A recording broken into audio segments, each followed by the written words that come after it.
dan Chondrophytodi yang ada di daerah Australia dan Papua. Kemudian ada Boiga theresops dan Antheris yang ada di daerah Ethiopia. Kemudian ada Elapi dan Ophiondris yang ada di daerah Neratika, serta ada ular Trimenesurus yang ada di Neotropaka. Nah, secara umum ekivalen ekologi itu dapat dikenali dengan kemiripan-kemiripan yang diperlihatkan oleh hewan-hewan tersebut dalam adaptasi morfologi serta pola perilakunya. Nah, sebabnya ialah karena berbagai adaptasi itu adalah tiada lain daripada perangkat modal kemampuan hewan, yaitu untuk memanfaatkan sumber daya yang ada di dalam lingkungan atau habitatnya. Nah, kemudian bisa di next.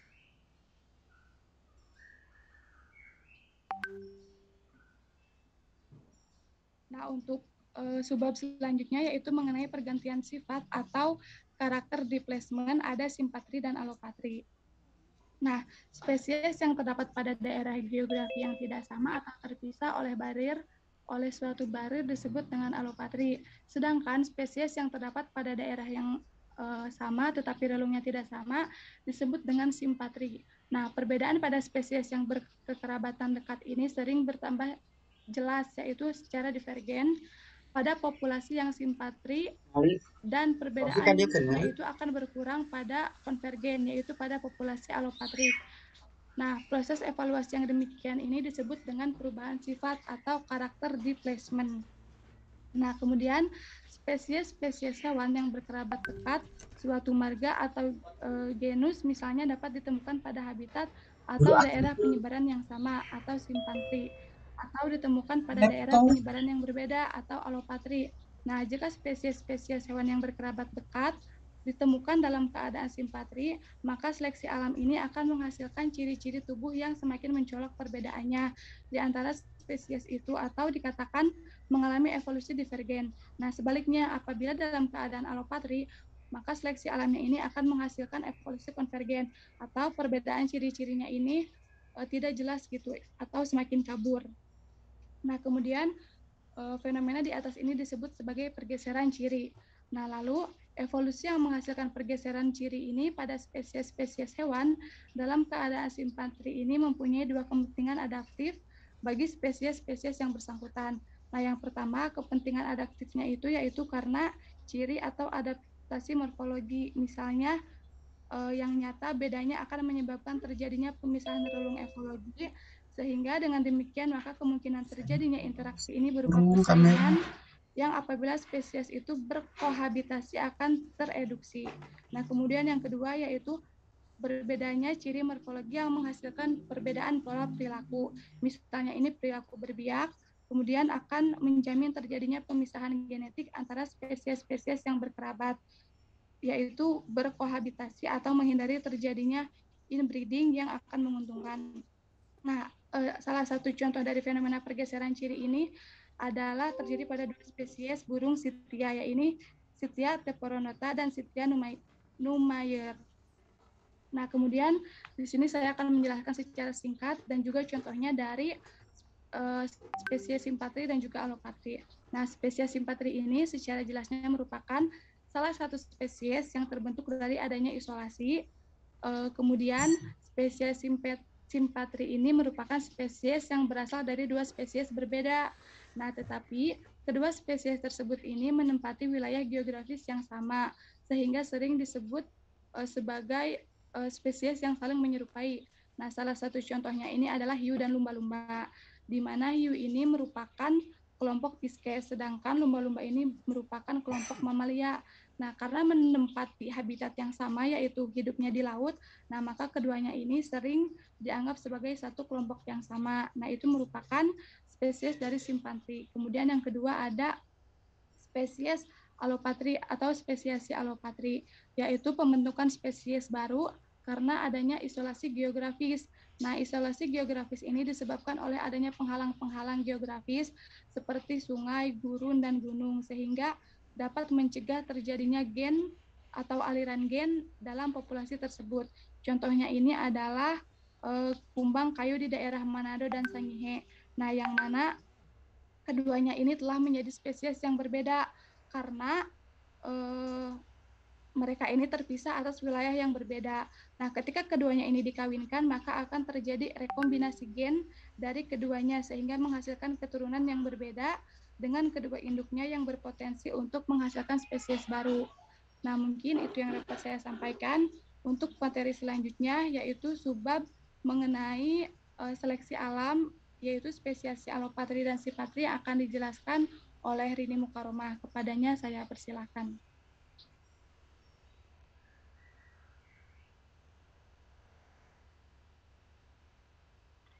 Baik, terima kasih kepada Catherine yang telah memberikan waktunya untuk saya.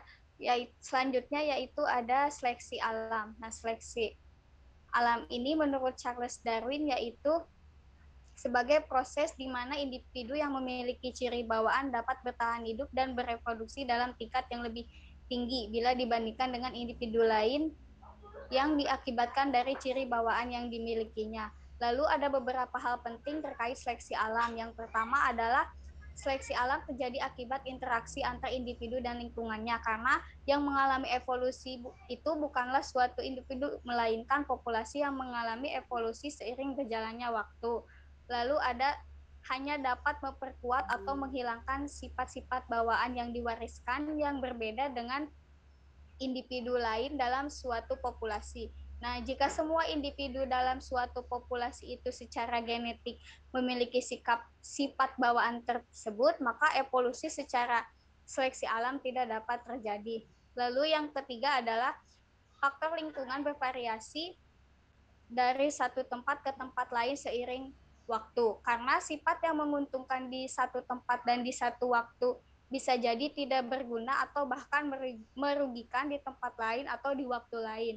Nah, seleksi alam itu selalu terjadi. Namun sifat yang menguntungkan atau tidak menguntungkan itu bergantung pada konteks dalam kondisi seperti apa spesies itu hidup dan berkembang.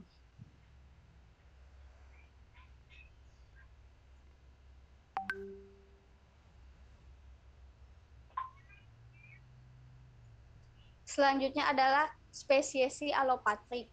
Nah, spesiesi alopatrik ini adalah suatu spesies dengan distribusi geografi yang berkesinambungan yang disebabkan oleh penyebab tertentu. Lalu, spesies alopatik ini adalah dua populasi yang mengalami perubahan evolusi yang berbeda dalam lingkungan yang berbeda. Keduanya terpisah. Jika perpisahan itu cukup besar jaraknya, maka kedua populasi dapat digolongkan sebagai ras geografi yang berlainan dan oleh karena itu sebagai spesies yang berbeda. Lalu contoh dari spesiasi alopatik ini yaitu di Grand Canyon hidup tupai antelope. Nah, di Grand Canyon ini tupai antelope memiliki dua jenis tupai, yaitu tupai antelope Harris dan juga tupai berekor putih Harris. Nah, mereka itu satu jenis tetapi berbeda bentuk karena mereka itu terpisah oleh geografis yang di mana mereka itu dipisahkan oleh ngarai. Lalu selanjutnya ada spesiasi simpatrik. Nah, spesiasi simpatik ini adalah spesiasi tanpa isolasi geografik. Spesiasi ini akan bersifat simpatik jika suatu penghalang biologis untuk interbreeding atau perkawinan silang ini muncul di dalam populasi panmiktik tanpa segresi spasial spesies permulaan. Dalam spesiasi simpatik ini, spesies baru muncul di dalam lingkungan hidup populasi tertua. Isolasi genetik itu berkembang dengan berbagai cara tanpa isolasi geografis. Dalam spesies simpatrik, faktor intrinsik seperti perubahan kromosom dan perkawinan tidak acak yang terjadi pada hewan dan juga mengubah aliran gen atau gen flow. Dalam isolasi reproduksi juga terdapat organisme simpatrik, yaitu organisme yang memiliki ciri-ciri morfologi, fisiologi, dan juga perilaku yang hampir sama berada dalam lingkungan yang sama tetapi tidak mampu melakukan perkawinan silang. Nah, populasi simpatik ini juga terisolasi secara genetik meskipun daerah tinggalnya itu saling tumpang tindih.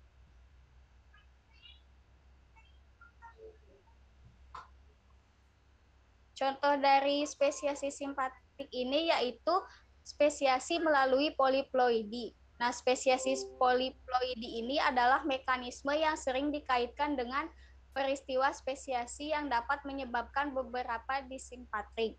Tidak semua poliploidi itu secara reproduktif terisolasi dari tanaman induknya, sehingga peningkatan jumlah kromosom tidak dapat mengakibatkan penghentian lengkap terhadap aliran gen antara poliploidi baru dengan diploid orang tua mereka atau spesiasi hibrida.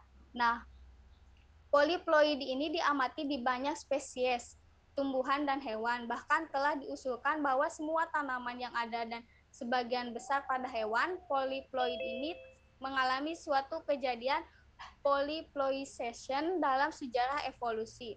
Namun seringkali oleh reproduksi parthenogenesis sejak hewan poliploid ini sering steril, contohnya mamalia poliploid ini diketahui paling sering mengakibatkan kematian perinatal. Saya kembalikan kepada moderator.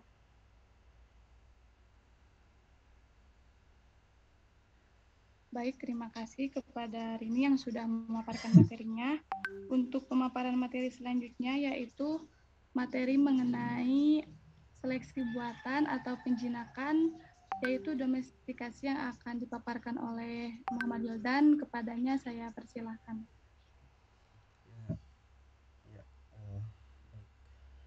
Terima kasih kepada moderator. Untuk materi terakhir, izinkan saya menyampaikan terkait seleksi buatan dan juga penjinakan atau domestikasi. Di sini seleksi buatan ini merupakan proses di mana dalam suatu pengembangbiakan hewan ataupun perkembangan dari hewan itu terdapat andil dari manusia yang mengembangkan pengembangbiakan hewan dan tumbuhan tersebut berdasarkan sifat fenotipik. Fenotipik itu berdasarkan karakteristik baik itu hewan dan tumbuhan yang dapat dilihat secara panca indera. Baik itu contohnya seperti seleksi pada tumbuhan yang awalnya itu tumbuhan yang memiliki batang yang tinggi, kemudian mengalami seleksi buatan di mana terdapat andil manusia dalam seleksinya menjadi tumbuhan itu memiliki fenotipik ataupun karakteristik yang menjadi pendek. Nah, istilah dari seleksi buatan ini ditemukan oleh Charles Darwin dalam upaya membedakan dengan seleksi alam yang tadi telah dijelaskan oleh Rini. Berbeda dengan seleksi alam itu yang tadi dijelaskan oleh Rini bergantung pada lingkungan alamiah, di mana variasi dari organisme itu sesuai dengan berkembang dengan tekanan dari seleksi yang ada. Kemudian Charles Darwin juga di sini membahas bagaimana dari seleksi buatan ini berhasil berhasil menghasilkan perubahan dari waktu ke waktu yang dia publikasikan, dia dibuat ke dalam buku yang berjudul On the Origin of Species. Kemudian di bab pertamanya itu Charles Darwin membahas mengenai pembiakan selektif dan juga domestikasi hewan seperti contohnya merpati, kemudian kucing, sapi dan juga anjing. Darwin juga di sini menggunakan seleksi buatan ini sebagai batu loncatan dalam memperkenalkan dan mendukung teori seleksi alam. Nah, di seleksi buatan ini juga dapat pula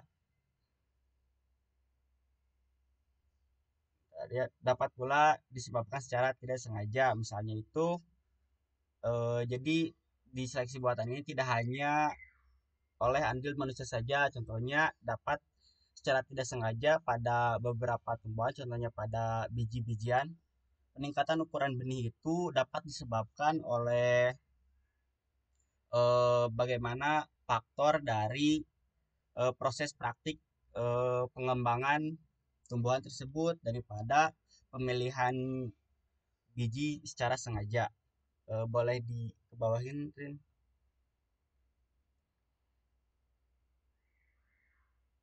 Nah, kemudian domestikasi atau penjinakan. Domestikasi ini atau penjinakan yang ditemukan oleh King dan Stambinski merupakan merupakan penjinakan tumbuhan dan hewan, yaitu merupakan markah awal ataupun langkah awal perkembangan pertanian secara luas. Di sini dijelaskan bahwa proses penjinakan baik itu pada hewan dan tumbuhan merupakan langkah awal di mana hal tersebut itu menyebabkan perkembangan kepada pertanian secara luas. Nah, jadi proses belajar dan menanam dan berternak ini berawal dari domestikasi atau penjinakan baik itu pada hewan dan tumbuhan dari kehidupan yang liar.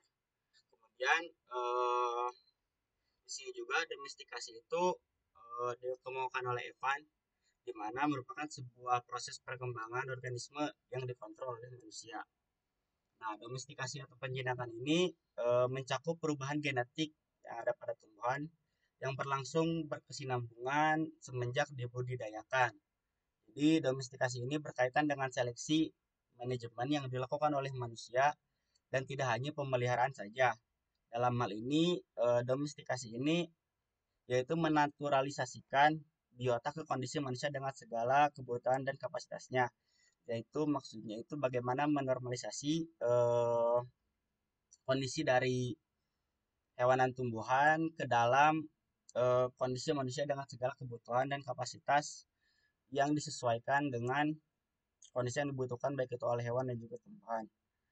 Nah, di sini Jairin, menurut Jairin ada beberapa tingkatan yang dapat dicapai manusia dalam upaya penjinakan atau domestikasi hewan ke dalam suatu sistem budidaya. Di sini Jairin mencontohkan pada domestikasi pada ikan. Itu ada 3 jenis. Domestikasi sempurna. Domestikasi sempurna itu apabila seluruh daur hidup ikan sudah dapat berlangsung dalam sistem budidaya. Contohnya ikan gurame, ikan tawes, kemudian kerapu, bandeng, dan juga kakap putih. Kemudian domestikasi hampir sempurna, yaitu apabila seluruh daur hidupnya dapat berlangsung dalam sistem budidaya, tapi keberhasilannya itu masih rendah.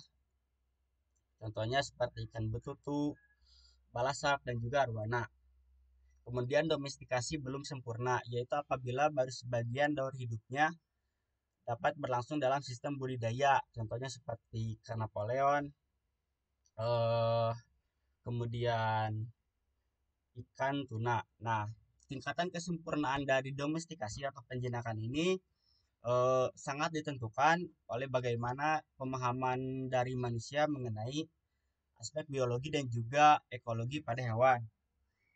Ya, seperti perilaku habitat alaminya, kemudian daur hidup, dinamika pertumbuhan, itu merupakan aspek biologi yang harus dipahami oleh manusia untuk menunjang keberhasilan dari domestikasi ini.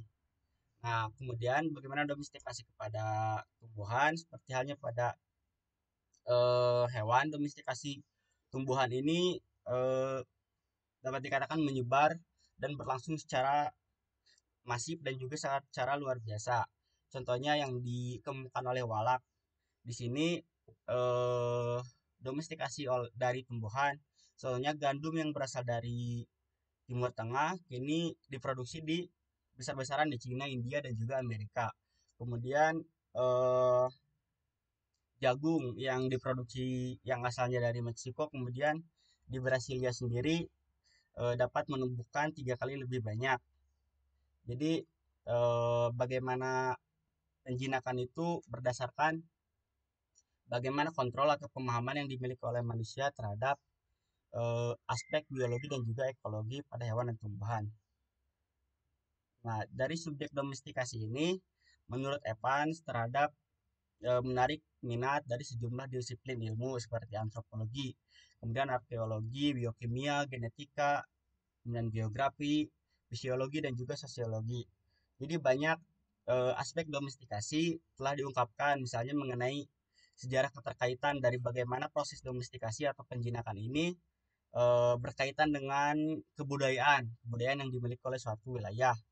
Kemudian praktek domestikasi ini tidak hanya sekaligus bagaimana kita mengelompokkan dari hewan dan tumbuhan juga, karena aspek domestikasi ini juga berpengaruh terhadap manusia, bagaimana pengelompokan suatu manusia berdasarkan suatu faktor wilayahnya yang secara mutlak tergantung pada hasil domestikasi yang dilakukan. Nah, berdasarkan hasil penalaran, tumbuhan dan hewan didomestikasikan dengan beragam cara, baik itu cara yang sederhana maupun yang ditopang oleh perkembangan bioteknologi. Secara sederhana, terdapat beberapa cara dalam domestikasi, contohnya seperti wildcrafting, kemudian stand improvement, kemudian penanaman atau pemeliharaan, dan juga seleksi atau pemuliaan dan penggunaan stok dalam penanaman atau budidaya. Nah, metode atau teknik yang lain dari domestikasi ini seperti bioteknologi ini mengacu pada rekayasa genetik yang dinyatakan sebagai upaya dalam memodifikasi penampilan genetika sel dan organisme melalui manipulasi suatu gen menggunakan teknik di laboratorium. Contohnya pada domestikasi dari bioteknologi hewan sudah banyak perkembangan bagaimana kita melihat campuran gen dari sapi. Sekarang sapi kan banyak yang berotot, kemudian ada kalau di laboratorium itu banyak tikus yang dijadikan percobaan untuk rekayasa genetika. Kemudian selain itu juga eh, terdapat banyak rekayasa genetika atau persilangan ras di hewan anjing, contohnya banyak persilangan untuk menghasilkan eh, anjing yang dapat terlihat menarik dan juga jinak untuk dipelihara. Kemudian untuk genetika rekayasa genetika pada tumbuhan sendiri, contohnya itu seperti ada semacam buah-buahan grapple, yaitu gabungan dari anggur dan juga apel, di mana dalam dalam apel ini disuntikan gen dari anggur. Jadi dari apelnya itu memiliki bentuk seperti apel, namun teksturnya seperti anggur. Kemudian memiliki cita rasa yang khas dan juga memiliki kelebihan di mana nutrisi dari buah-buahan ini memiliki nutrisi vitamin C yang cukup tinggi. Eh, Rekayasa genetika grapple ini dikembangkan oleh UNICEF. Mungkin sekian yang dapat saya sampaikan. Saya kembalikan lagi kepada moderator. Baik, terima kasih kepada Wildan yang sudah memaparkan materinya. Terima kasih juga kepada seluruh dari rekan-rekan kelompok 5 yang sudah memaparkan materinya. Untuk sesi selanjutnya yaitu sesi diskusi. Nah, jika rekan-rekan ingin bertanya, mungkin boleh menuliskan pertanyaannya di kolom chat ataupun boleh raise hand untuk memaparkan pertanyaannya. Silakan untuk rekan-rekan bisa mulai bertanya. Boleh raise hand, kemudian nanti bisa melontarkan pertanyaannya, ataupun boleh di kolom chat supaya bisa terbaca oleh rekan-rekan yang lainnya.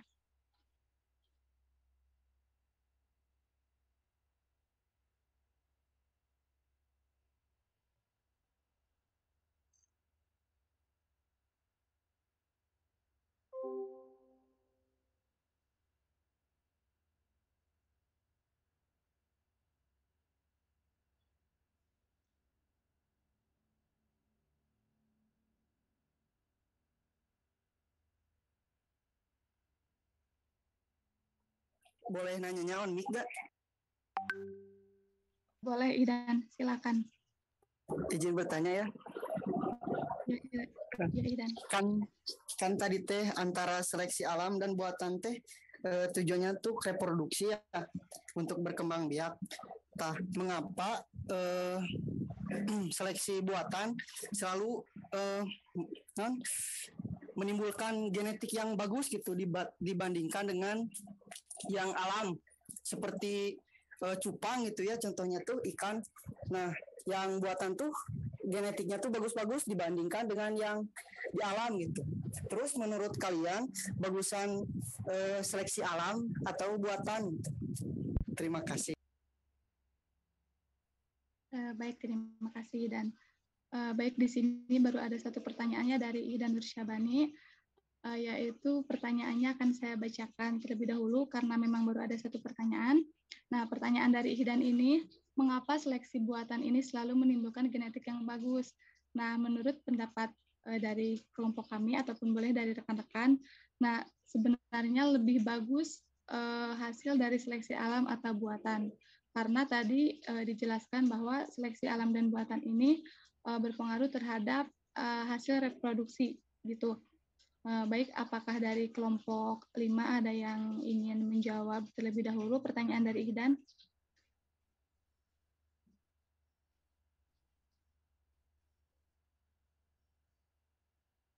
Dijawab atau di itu dulu, Kat? Di apa? Tampung dulu.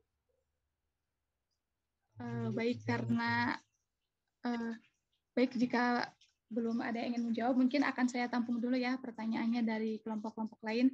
Barangkali dari kelompok lain ada yang ingin bertanya kembali, bisa di kolom chat ataupun raise hand atau open mic-nya. Sambil menunggu jawaban dari kelompok kami, maka akan saya tampung dulu ya pertanyaannya.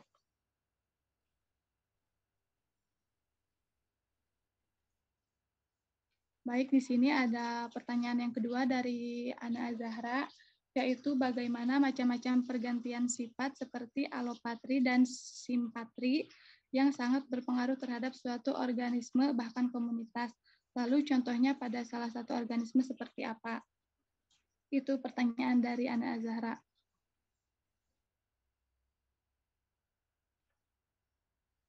Mungkin dari rekan-rekan yang lain barangkali ada yang ingin bertanya juga. Boleh pertanyaannya bisa melalui kolom chat ataupun raise hand, kemudian open mic.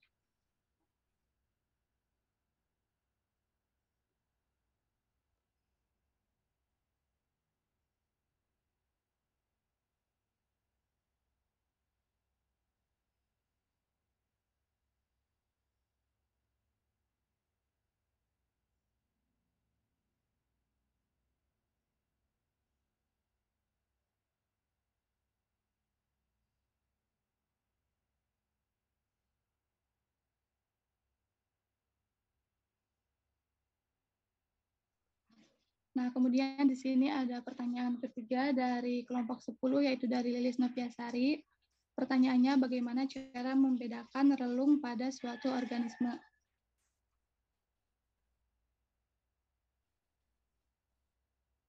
Ya, mungkin di sini baru ada 3 pertanyaan ya dari rekan-rekan kelompok lain. Mungkin izinkan dari kelompok kami untuk mempersiapkan jawabannya terlebih dahulu.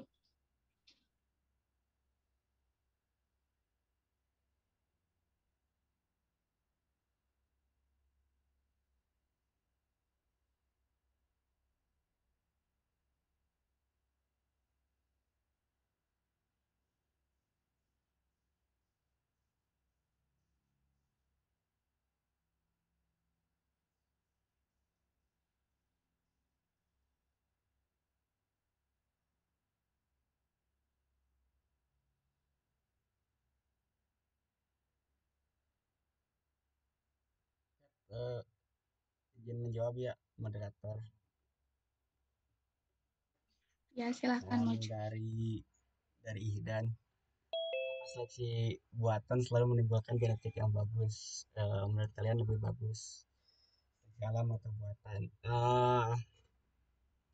Seleksi buatan ya dikatakan atau dipandang oleh kita genetik yang bagus itu karena seleksi buatan ini tuh berdasarkan keinginan dari manusia sendiri gitu. Jadi dipandangnya bagus saja gitu. Jadi tetapi dari hal lainnya seleksi buatan ini tuh memiliki banyak kekurangan. Contohnya dari seleksi buatan ini di mana yang di seleksi itu dikontrol oleh manusia. Jadi baik itu tumbuhan dan hewan yang diseleksi ini tidak berdasar seleksi alam. Jadi bagaimana adaptasi baru pada lingkungan dan juga difusi pada hewan ataupun tumbuhan tersebut itu tidak baik gitu bagi seleksi buatan karena baik itu kita tempatkan di alam, hasil dari seleksi buatan ini tuh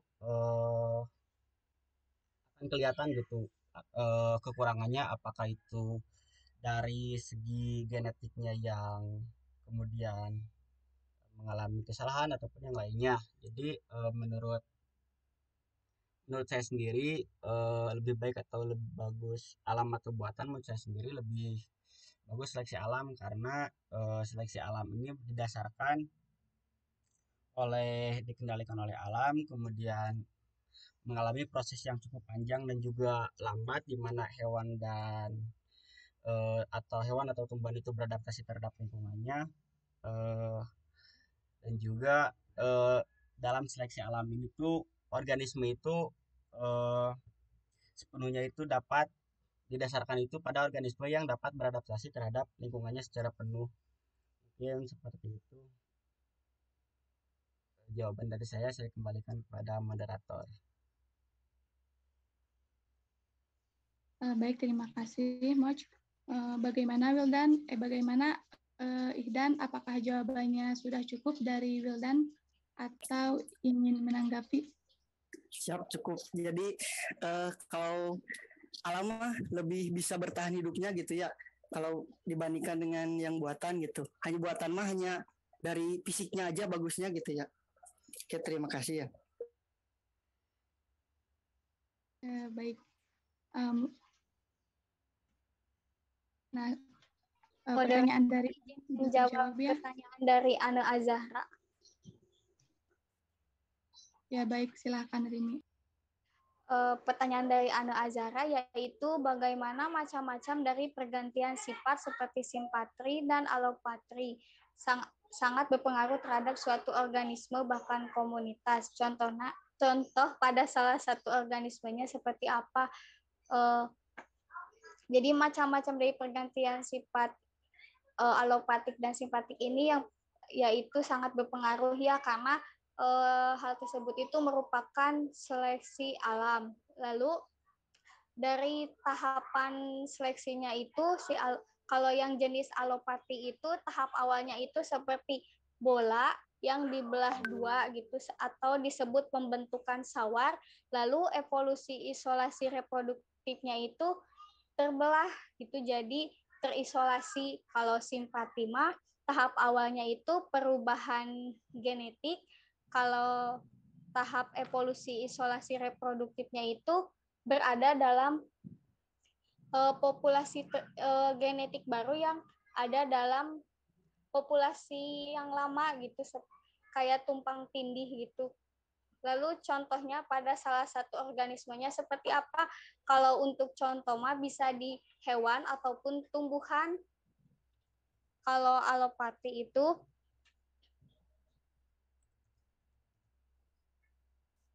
misalnya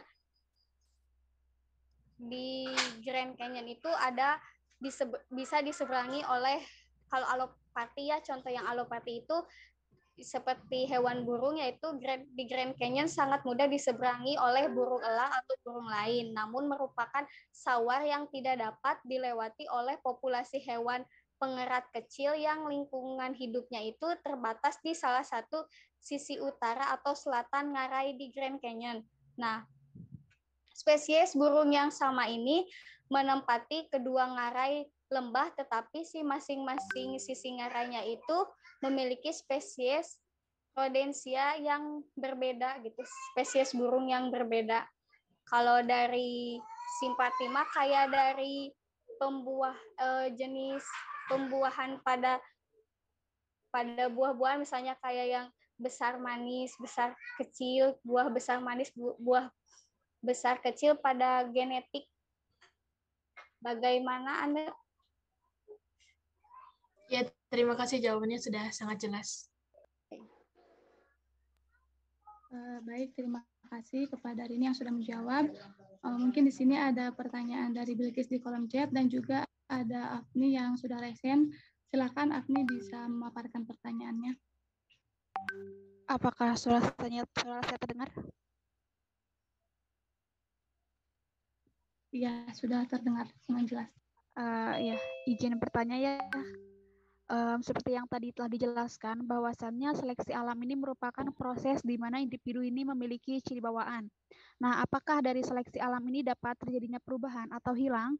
Jika iya, apa saja faktor yang menyebabkan terjadinya perubahan tersebut? Lalu, apakah akan terjadi dampak yang ditimbulkan terhadap ekosistem, terhadap lingkungan? Terima kasih. Baik, terima kasih kepada Agni yang sudah memaparkan pertanyaannya.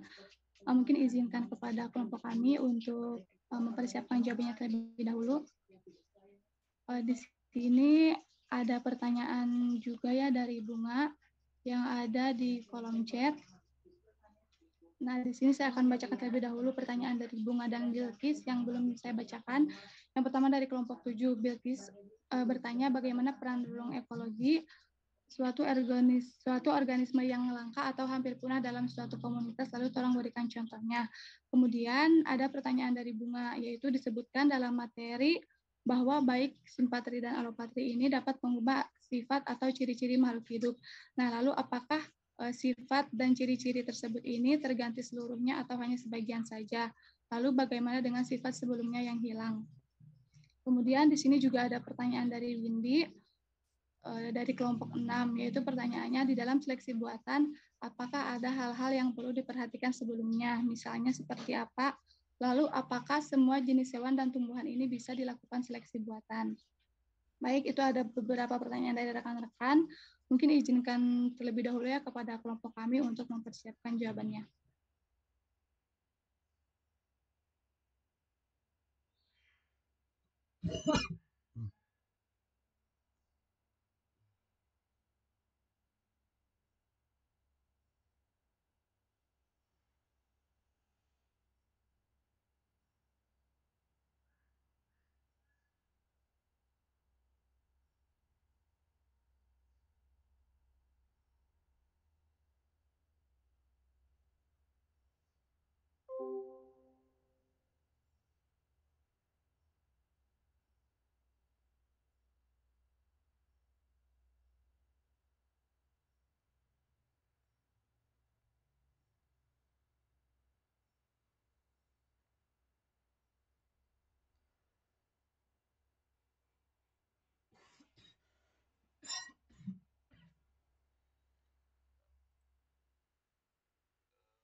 Di dalam seleksi buatan apakah ada hal-hal yang perlu diperhatikan sebelumnya?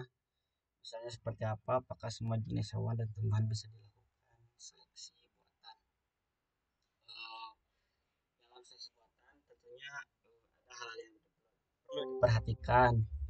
Contohnya seperti bagaimana apakah jenisnya itu jenis hewan atau jenis tumbuhan seperti apa yang akan diseleksi, kemudian bagaimana prosesnya, kemudian eh, apa yang diharapkan kan seleksi buatan ini tuh didasarkan pada keinginan ataupun suatu organisme baru yang diinginkan oleh manusia. Eh, Kemudian apakah semua jenis hewan dan tumbuhan bisa dilakukan seleksi? Pada dasarnya menurut siapa di sini tuh seleksi itu didasarkan pada ada beberapa hal di mana contohnya seperti jenisnya, kemudian seleksi itu didasarkan kepada faktor sosial, faktor pasar dan juga faktor budaya. Jadi tergantung bagaimana seleksi buatan itu akan dilakukan dan juga apa yang akan dihasilkan. Kemudian tentunya tidak semua persilangan ataupun seleksi yang misalkan seleksi contoh ingin menseleksi eh, menghasilkan hal yang baru tapi seleksinya itu cukup nyeleneh ataupun asal, tentunya hal tersebut tidak dapat dilakukan seleksi. Mungkin seperti itu, Windy.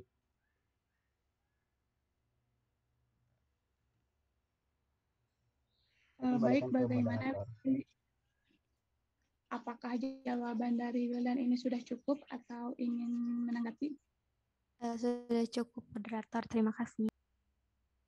Baik, di sini saya akan menjawab pertanyaan dari Elis Noviasari ya. Bagaimana cara membedakan relung pada suatu organisme? Nah, jadi cara membedakan relung dalam suatu organisme ini yaitu ada beberapa yang harus diperhatikan, yaitu salah satunya kita harus mengetahui adaptasi morfologinya bagaimana dalam suatu organisme, kemudian anatominya bagaimana, kemudian fisiologinya juga bagaimana, dan perilaku tempat hidupnya bagaimana. Nah, contohnya misalnya dalam organisme yang ada di padang rumput. Nah, adaptasi morfologinya itu seperti apa, kemudian anatomi dan fisiologinya, kemudian perilaku hewannya ini seperti apa. Nah, tentunya akan berbeda dengan organisme-organisme yang ada di laut gitu, berbeda dengan yang ada di padang rumput. Nah, maka kita ini harus mengetahui terlebih dahulu bagaimana kondisi dari adaptasi morfologinya, kemudian anatominya, fisiologinya, dan juga perilaku suatu hewan itu di lingkungan hidupnya, sehingga kita dapat membedakan antara relung yang ada di suatu organisme tertentu gitu, misalnya relung pada suatu organisme yang ada di padang rumput ini tentunya akan berbeda dengan relung yang ada kehidupannya ini di daerah laut. Mungkin seperti itu, Lilis. Bagaimana? Apakah ingin menanggapi atau sudah cukup dengan jawabannya? Oh ya, baik, berarti untuk mengetahui cara membedakan relung pada suatu organisme ini harus diketahui dulu kondisi adaptasi, anatomi dan fisiologi serta perilaku hewannya. Seperti itu. Ya, betul. Terima Ya, kasih, seperti itu. Catherine. Baik. Moderator izin menjawab pertanyaan dari Apni Awalinisa. Baik, silahkan Alini. Pertanyaan dari Apni yaitu bahwasanya seleksi alam merupakan proses di mana individu memiliki ciri bawaan. Nah, apakah dari seleksi alam ini dapat terjadi perubahan atau hilang? Jika iya terjadi, apa saja faktor yang menyebabkan terjadinya perubahan tersebut? Lalu, apakah ada dampak yang ditimbulkan terhadap ekosistem lingkungan? Jawaban menurut saya yaitu dari seleksi alam ini bisa terjadi kedua-duanya, yaitu bisa berubah atau hilang. Kalau berubah misalnya karena dipisahkan oleh suatu geografis atau wilayah, mungkin dia bakal jadi spesies yang baru. Kalau hilang, itu karena ketidakmampuan dia dalam beradaptasi dengan lingkungannya. Lalu pertanyaan selanjutnya yaitu jika ia terjadi, apa saja faktor yang menyebabkan terjadinya perubahan tersebut? Faktornya itu bisa dari suhu, dari makanan, dari cahaya matahari, dan juga dari habitatnya itu. Lalu, apakah ada dampak yang ditimbulkan terhadap ekosistem lingkungan?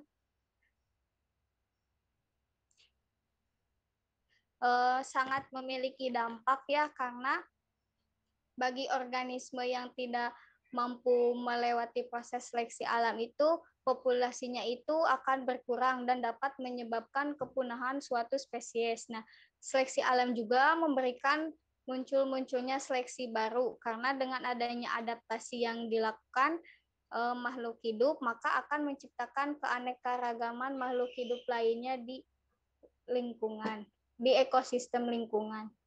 Bagaimana, Apni? Ya, sudah cukup. Terima kasih Rini jawabannya.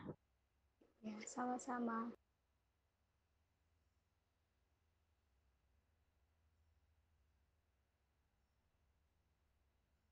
Baik, terima kasih Rini yang sudah menjawab pertanyaan dari Afni. Mungkin di sini masih ada beberapa pertanyaan yang belum terjawab, yaitu di sini ada pertanyaan dari Bunga ya, dan juga pertanyaan dari Bilkis. Mungkin izinkan kami mempersiapkan jawabnya terlebih dahulu ya, sebelum nanti akan saya tutup, karena di sini mungkin saya akan memberikan waktu terlebih dahulu untuk dapat menjawab pertanyaan yang belum terjawab.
Baik, di sini saya akan mencoba menjawab pertanyaan dari Bunga ya. Pertanyaan dari Bunga ini disebutkan dalam materi bahwa baik dalam simpati maupun alopatri ini dapat mengubah sifat dan ciri-ciri makhluk hidup. Apakah sifat dan ciri-ciri makhluk hidup tersebut dapat tergantikan seluruhnya atau hanya sebagian saja? Nah, jadi sifat dan ciri-ciri dalam simpatri maupun alopatri, menurut pendapat saya ini maka dapat berubahnya itu tergantung dari kondisi si organisme dan juga alamnya itu sendiri. Nah, karena tidak dapat dipastikan apakah si sifatnya ini akan terganti seluruhnya atau sebagian saja. Nah, jadi tergantung dari kondisi lingkungannya itu sendiri. Ketika lingkungannya mendukung untuk si hewannya ini dapat berganti atau mengubah sifat, nah maka akan terubah seluruhnya. Nah, tetapi jika jika si lingkungannya ini tidak mendukung, nah maka pergantian sifatnya ini juga hanya terjadi sebagian saja. Namun didominasinya ini biasanya ini dapat berubahnya ini secara keseluruhan. Nah, kemudian bagaimana dengan sifat sebelumnya? Apakah hilang? Nah, untuk sifat sebelumnya seperti yang sudah tadi saya jelaskan bahwa tergantung dari kondisi lingkungan atau habitatnya itu sendiri. Nah, maka ketika dapat terganti seluruhnya, maka sifat yang sebelumnya ini akan hilang. Nah, tetapi jika si habitatnya ini tidak mendukung, maka sifat sebelumnya ini mungkin akan bertahan. Nah, tetapi seperti yang sudah tadi saya jelaskan juga bahwa biasanya didominasinya ini sifatnya ini akan hilang keseluruhan karena sifat alopatri dan simpatri sendiri ini dipengaruhi oleh habitat sehingga sebagian besarnya ini bahwa akan berubah gitu karena si habitatnya ini juga akan akan mempengaruhi pergantian sifat itu sendiri. Nah, mungkin bagaimana Bunga untuk jawabannya? Apabila ingin menanggapi, disilahkan. Jadi kesimpulannya mungkin dikembalikan lagi pada kondisi lingkungan habitatnya ya yang akan mempengaruhi pada sifat makhluk hidup itu sendiri. Terima kasih Catherine atas jawabannya sudah cukup. Ya, seperti itu. Baik, sama-sama Bunga. Baik, di sini tersisa satu pertanyaan lagi yang belum terjawab. Namun karena waktunya juga sudah pukul 11, maka untuk jawaban dari Bilkis mungkin nanti akan kita jawab ya di belakang ataupun hasil dari notulensinya akan kami kirimkan. Mungkin untuk presentasi dari kelompok 5 ini saya cukupkan sekian. Mohon maaf apabila ada kekurangan ataupun kesalahan. Terima kasih atas perhatiannya. Saya tutup. Wassalamualaikum warahmatullahi wabarakatuh. Selanjutnya saya kembalikan kepada Bapak Tio. Ya, Assalamualaikum warahmatullahi wabarakatuh. Terima kasih untuk kelompok 5 yang telah memaparkan materinya. Sebelum diakhiri, saya ingin menambahkan ya. Kalau terkait diskusi silahkan saja nanti dilanjutkan di kolom WA group. Jadi pertanyaan yang belum dari kelompok yang lain jika ada silahkan juga bertanya juga di WA group dan nanti ditulis referensinya ya. Nah, terkait pertemuan kelima kali ini setelah saya lihat banyak istilah-istilah baru yang mungkin banyak di sini teman-teman yang baru mendengarnya ya, terutama yang belum belajar biologi atau tidak belajar biologi dulunya. Seperti relung, kemudian ada domestikasi, ya, ada alopatri, ada simpatri, kemudian ada ekuivalen ekologi, gitu kan. Nah, di sini saya ingin sedikit bertanya lah mungkin ke rekan-rekan yang ada di kelas ini terkait istilah-istilah tersebut. Karena saya yakin tadi sudah dijelaskan oleh kelompok 5 ya terkait itu. Pertama, terkait relung aja dulu. Bedanya relung dan habitat itu apa gitu? Silakan, ada yang mau berargumentasi menurut bahasanya sendiri? Silakan.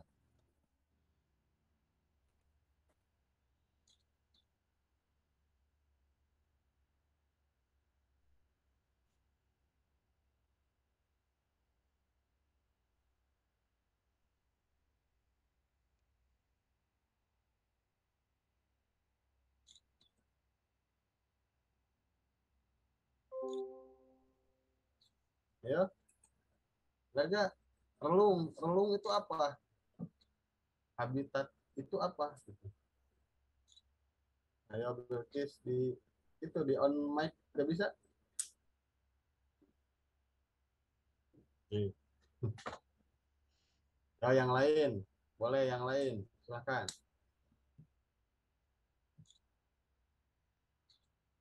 Kalau saya tunjuk saja ya, biar cepat.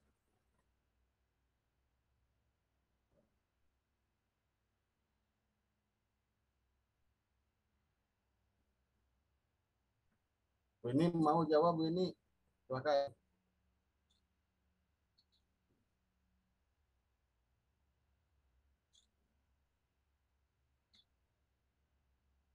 Halo?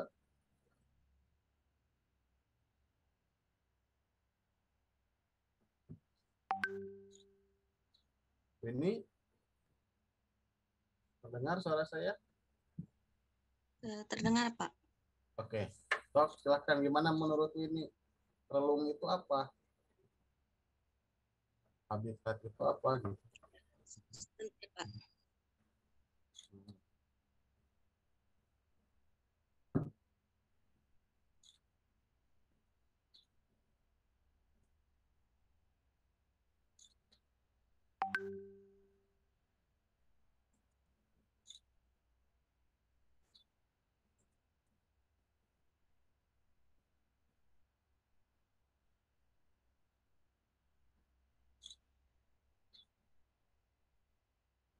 Ya, Wininya sedang searching dulu ya.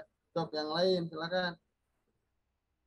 Ada yang udah tahu, udah paham apa relung, apa habitat? Laki-laki boleh.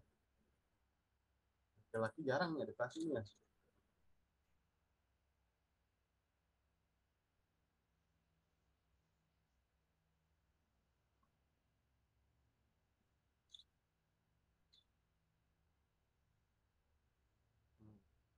Bilkis menjawab di kolom chat. Habitat itu tempat tinggal. Kalau relung itu peran. Oke. Gimana, ada yang bisa menjelaskan tentang hal itu? Yang lain?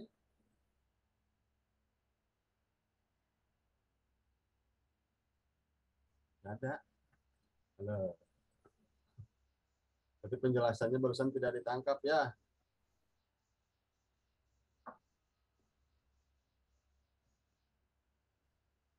Satu dari kelompok 5. Siapa yang ingin mengutarakan tentang relung dan habitat? Tadi bagian siapa yang membahas itu?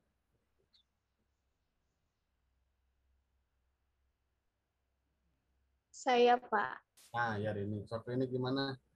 Jadi, menurut ini ya, relung itu menurut saya adalah cara ekosistem untuk menyelaraskan diri dengan lingkungannya. Kalau habitat itu tempat tinggal suatu ekosistem. kalau habitat itu tempat tinggalnya, tempat ya. Kalau relung cara ekosistem atau cara populasi? Cara ekosistem, Pak. Ekosistem kan tempat. Mirip dengan Populasi habitat. untuk menyelaraskan dengan lingkungannya. Oke. Saya kasih contoh gini. Masalahnya akan ada istilah seperti ini nantinya. Habitatnya sama, spesiesnya sama, relungnya berbeda gitu. Ayo, ada yang bisa memberikan contoh nggak dari kata-kata itu? Habitatnya sama, spesiesnya sama, tapi relungnya berbeda. Kita sepakati aja, betul tadi. Habitat itu tempat, relung itu adalah proses sosialisasinya lah. Bisa dibilang seperti itu. Nah, sekarang jika dimasukkan ke dalam istilah habitatnya sama, spesiesnya sama, tapi relungnya berbeda, itu seperti apa? Saya kasih contoh dalam hal manusia. Kalian sebagai mahasiswa itu kan spesiesnya ya, berarti mahasiswa. Kemudian habitatnya adalah kampus misalnya. Ya, itu udah ketemu ya dua hal itu. Kemudian relungnya. Misalnya Windy relungnya itu adalah remaja masjid dengan Septian dan kawan-kawan. Itu relungnya Windy dan Septian. Terus Rani relungnya itu adalah di perpustakaan dengan teman-teman penghobi baca. Beda lagi dengan Wildan. Kalau Wildan itu relungnya adalah di warung kopi misalnya. Dengan teman-teman mahasiswa penyuka kopi. Nah, itu yang disebut relung yang berbeda, spesiesnya sama dan habitatnya sama. Paham nggak sampai situ? Nah, sekarang itu kan contoh manusia, biar gampang dipahami ya.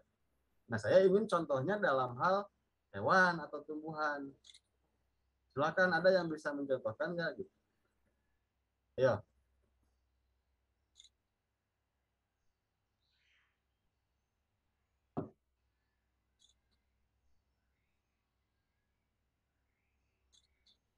Ya, contohnya udah dikasih.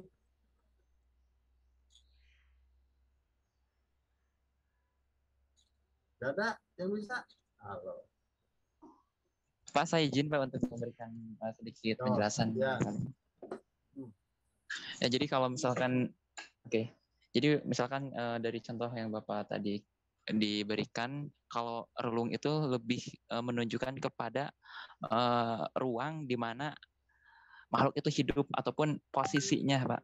Lebih kepada posisinya, sedangkan habitat itu adalah secara universalnya atau secara globalnya si populasi itu tinggal gitu. Jadi lebih ke, kalau relung itu lebih ke tingkatan apa ya? Lebih ke tingkatan sosial, bukan sosial sebenarnya. Tingkatan tempat mungkin Pak itu. Ya, relung itu lebih ke sosialisasinya sih, tapi tidak berbentuk kasta. Kalau tingkatan kan kasta, lebih ke kasta ya. Iya, ada betul. yang lebih tinggi, ada yang lebih rendah. Tapi kalau relung ya istilahnya horizontal saja, sama ya Ketian. Itu kalau habitat itu tempat. Misalnya tadi kan habitatnya kampus, gitu, tempatnya kampus. Sedangkan relungnya ya berarti kelompok bermainnya atau pola sosialisasinya di mana. Gitu. Ya. Tidak ada kasta remaja masjid lebih tinggi daripada orang yang di perpus kan, gitu. Begitupun sebaliknya. Ya, makanya di relung di sini juga seperti itu contohnya. Nah, sekarang saya ingin rekan-rekan berikan contohnya gitu dalam hal hewan dan tumbuhan. Kira-kira seperti apa? Ada nggak yang bisa menjelaskan? Silakan. Memberikan contoh lah, bukan menjelaskan ya, memberikan contoh.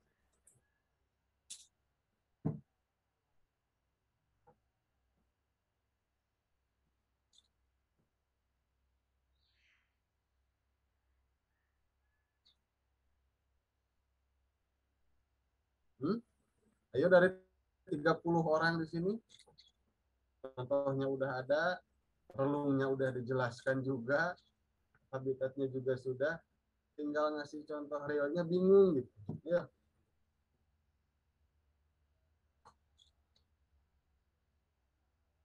Gimana?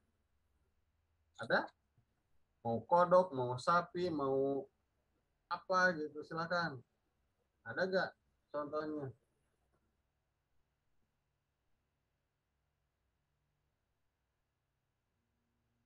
Gak ada?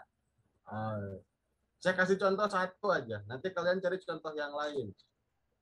Biar belajarnya gak terlalu gampang ya. Misalnya monyet. Habitatnya di hutan misalnya. Spesiesnya monyet. Relungnya ada monyet yang suka berinteraksi dengan manusia. Misal minta makanan, ya kan? Ngejar-ngejar orang, seperti waktu dulu di Curug Pelangi, masih ingat? Terus ada yang nyuri barang gitu dan lain-lain. Kemudian ada monyet yang dia tidak suka berinteraksi dengan manusia, diam di tempat yang jauh jangkauannya dari manusia.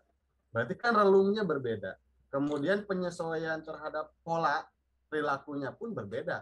Monyet yang lebih suka banyak berinteraksi dengan manusia biasanya dia lebih agresif. Sedangkan monyet yang mencoba menjauhkan diri dari manusia biasanya dia lebih tenang. Berarti kan relung-relung tersebut itu kan beda-beda. Padahal habitat dan spesiesnya sama. Paham nggak sampai situ? Nah sekarang contoh yang lain tuh seperti apa sih di hewan yang lain misalnya ataupun di tumbuhan? Silakan. Ada yang ingin pendapat atau memberikan contoh?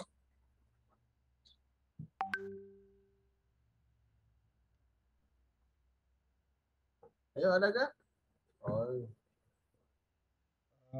Izin Pak. ya Wildan, memang kelompok 5 ya. Iya. Sok Wildan dulu lah dipancing sok. Gimana?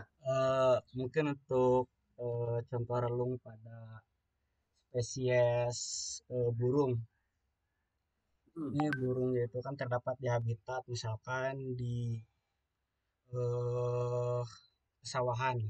Di sawah itu kan terdapat beberapa jenis burung, misalkan ada burung yang pemakan biji-bijian, kemudian ada burung yang pemakan ulat. Di situ terdapat relung perbedaannya itu dari bagaimana burung itu memiliki relung yang berbeda. Contohnya burung yang tadi pemakan biji-bijian dan juga burung pemakan ulat misalkan.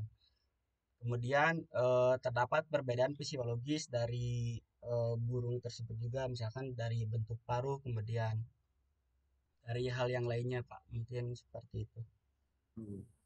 Ya boleh. Tapi secara habitat misalnya daerah sawah atau daerah pesawahan.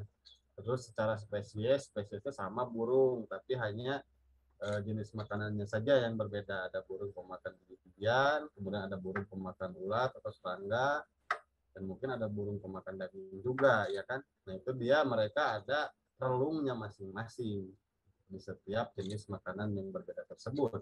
Dan hal tersebut menimbulkan adaptasi morfologi, gitu kan, dalam bentuk paruh, misalnya paruh paruh burung pemakan biji-bijian dia berbeda dengan paruh burung pemakan serangga, apalagi dengan paruh burung pemakan daging. Boleh, itu dia betul jenis relungnya berbeda-beda. Ada contoh yang lain? Sok silakan Wildan, mau nunjuk siapa? Tapi jangan kelompok 5. Oh. Siapa aja dulu yang udah ada jawabannya? Sebutin nama, kalau digituin kan lama barusan nggak ada yang mau. Yo. Mungkin Septia, ada Septian. Septian. Septia, Pak. Ada Pak Septia. Oh Septia ya. Nah ada Septia, sok silakan. Mungkin ini Pak, tapi nggak tahu salah apa benar. Tawon Pak, habitatnya hutan. Terus relungnya kan perbedaan itu ada tawon ratu, terus tawon jantan, tawon pekerja. Terus itu relungnya kan berbeda-beda. Kayak misalnya tawon ratu itu tugasnya misalnya kayak bertelur sama mengatur koloninya. Terus kalau yang jantan itu hanya ngawini ratunya dan dikenal yang mengoperasikan madu gitu. Ya, oke. Itu dari segi perilakunya ya Septia ya. Boleh. Ya, dari lebah ada lebah ratu, lebah laki-laki dan lebah pekerja. Kalau lebah pekerja mah dia fokus hanya bekerja saja untuk melayani ratunya gitu kan. Kalau ratu mah fokus hanya bertelur saja, dan yang laki-laki fokus untuk mengawini ratunya saja, mungkin seperti itu ya boleh.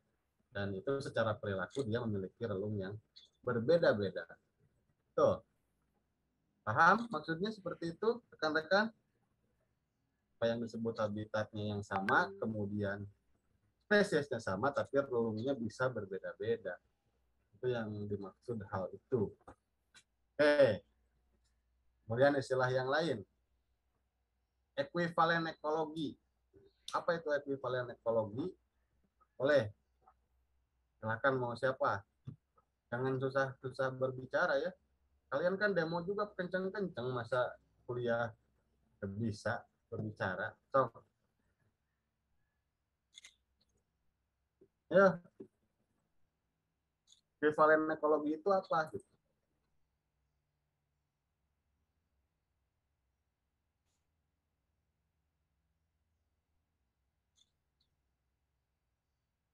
Ada yang bisa?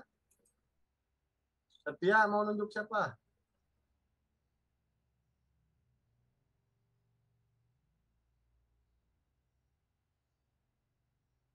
Rani aja, Pak. Rani. Boleh, sok. Gimana? Ada Raninya? Iya, Pak. Ya. Sok, gimana Rani? Apa? Kalau menurut Ekuivalen. ekuivalen ekologi itu seperti jenis-jenis hewan atau organisme yang menempati suatu relung, Pak. Jadi gimana? Maksudnya gimana? Contohnya apa? Sebentar. Contohnya itu seperti kanguru yang dominannya itu menempati di Australia, Pak. Cuma habitat aja udah tuh. Ekuivalen ekologi itu dia biasanya ada pembanding dengan lokasi yang lain. Kalau kanguru di Australia ya udah itu mah habitatnya gitu ya. Kemudian gajah di Sumatera ya udah itu juga habitatnya. Tapi kan kalau maksudnya ekuivalen, kenapa itu disebut ekuivalen ekologi? Nah itu kan pasti ada pembandingnya. Ayo coba dilihat dulu, ini udah tampil nggak di layar kalian? Ada, Pak. Udah ya. Coba dibaca dulu, ini adalah contoh ekuivalen ekologi. Nah, nanti dari contoh ini tarik ekuivalen ekologi itu apa sih gitu. Saya kasih waktu 30 detik, Sob, silakan. Nanti saya tanya lagi.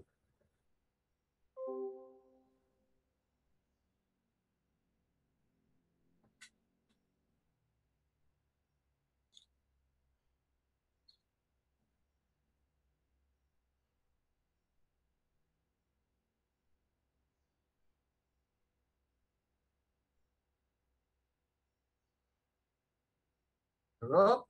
Ayo, Rani, mau nunjuk siapa? Laki.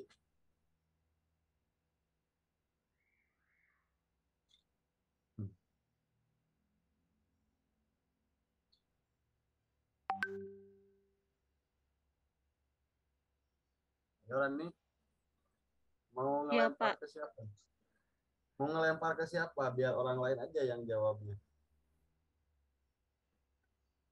Laki. Gak ada ya? Mungkin sama. Sama siapa? Aupar, Pak.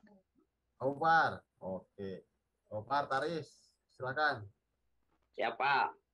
Yo.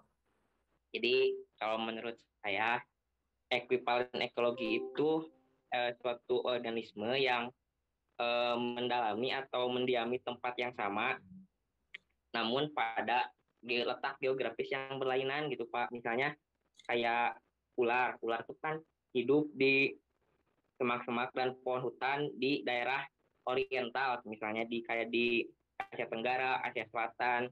Namun ular juga dapat hidup di semak-semak dan pohon hutan di daerah lain gitu, seperti di daerah neotropika seperti di Amerika Tengah, kemudian Amerika Selatan dan Meksiko. Mungkin gitu, Pak, kalau dari saya.